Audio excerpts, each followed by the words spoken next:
entered the last week of September. Summer is officially over. The fall has begun.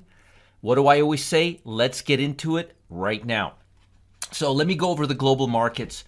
Stocks are down overnight. Momentum levels are almost near my target. A lot to talk about today, and I'll give you two more stocks that have entered my chopping block. And I'd love to give you something new, but most of what I've said today is based on what I've previously mentioned. It's all coming to fruition. So let's get into it right now. And also we've got jobless claims.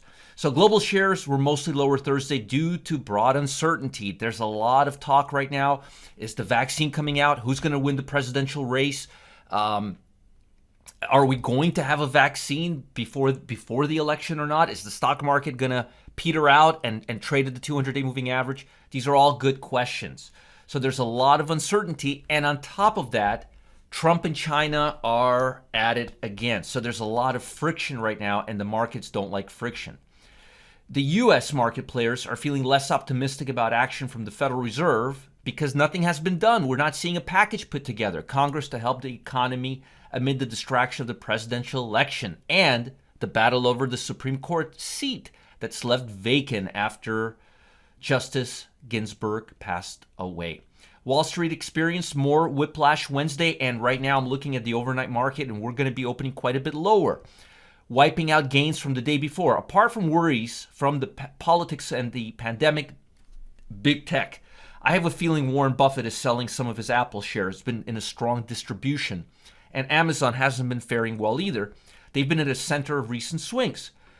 They soared based on expectations and well beyond their expectations, but are now weakening beyond the market, beyond the relative strength of the market. They began falling early this month, and fears they had grown too expensive. That is a major fear. Johnson & Johnson, on the other hand, began a huge final study to try to prove if a single dose of COVID-19 vaccine can protect against the COVID. Handful of other vaccines are already in the final stage, and investors are increasingly expect one to be available. Now it's first 3 months of 2021. It's getting pushed back, and that's causing the market to become nervous again. Part of this week's early stumble for stocks was due to worries about European government imposing tougher restrictions on businesses to slow the spread of COVID-19 because COVID is rearing its ugly head, and stay-at-home stocks like Zoom, Peloton, Pinterest, Stitch Fix, they're rallying again. This is what happened in February. So there's worry that we're going to have travel bans, and again, with the flu season approaching, that we're going to have more trouble ahead due to COVID-19, kind of like a part two. Now, if you look at the jobless claims, the actual number came out at 870,000. The expectations were 800 to 905,000. Although the number is better than the 4-week moving average, the number is still going down very slowly. Very, very slowly. Look, we're still near 1 million, okay? I mean, 870,000, this is a record. So it looks to me like if we don't get any aid from the Fed, we may be in a bad place for a while. Now, I hate to say I told you so, but remember when I drew this is around May, and I told you that when we hit momentum levels this high, we're going down. We're now in the 22nd, 23rd percentile, and I think we're going to have a shakeout right around the 10th percentile, 15th percentile, especially after going all the way up here. So it looks to me like momentum levels are going to weaken some more. That means you should expect for more shakeout from the overall market. If you look at the stock market as a whole, you will see that we're heading towards the 200-day moving average, and the odds are we're going to hit the 200-day moving average. When I showed you the momentum levels, and if you look at the broad market, forget the S&P, that's the large caps. If you look at the broad market, almost 60% of stocks are trading below the 200-day moving average. Only 41% of stocks is trading above the 200-day moving average. So the overall market is already bearish. If you look at the QQQ, you will see that it's also heading down. It looks like it's going to break this low. If it breaks this low, it probably will start heading towards the 200-day moving average. That means momentum levels, and let me show you here. This is the NASDAQ now we're looking at. We were looking at the S&P before. Momentum levels on the 200-day are falling down as well. Remember what I showed you? Remember that little hook we had here and I told you we're going to go down? It looks like momentum levels are going to go further down. So on the 200-day line, we're moving lower. On the 50-day line, we're almost there, I think. I think we're going to be bouncing pretty soon. We're going to hit maybe, I think we're going to go down right about here. And then we're going to be over sold. Let me look at put to call ratio real quick. Yeah, it looks like we got more downside.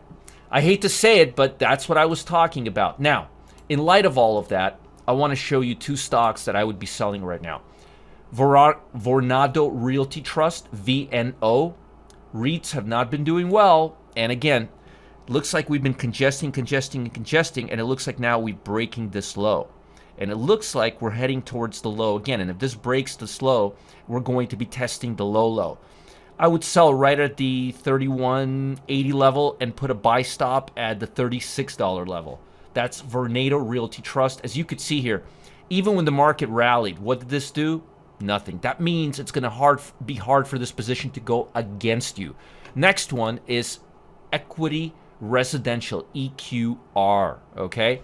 And as you could see here as well, it's breaking the low, and I think it can go lower. So we got, and I would sell right at the current level, maybe just a tad lower, and put a buy stop, not a sell stop, a buy stop, right at the 55-ish level. So I would bet about $5, and the odds are the shares are going to go substantially lower and break the bottom. I think we're going to have a shakeout, which means we're going to see a lot of volatility, a lot of panic selling, and then the momentum levels will peter out right around here, and we'll start heading higher once again. But I think as far as momentum levels in the short term, we are getting there. We're kind of close to the bottom, but I think we need to hit the 200-day moving average. So as of right now, I would still stay bearish and limit your exposure. Remember what I told you guys a few months back?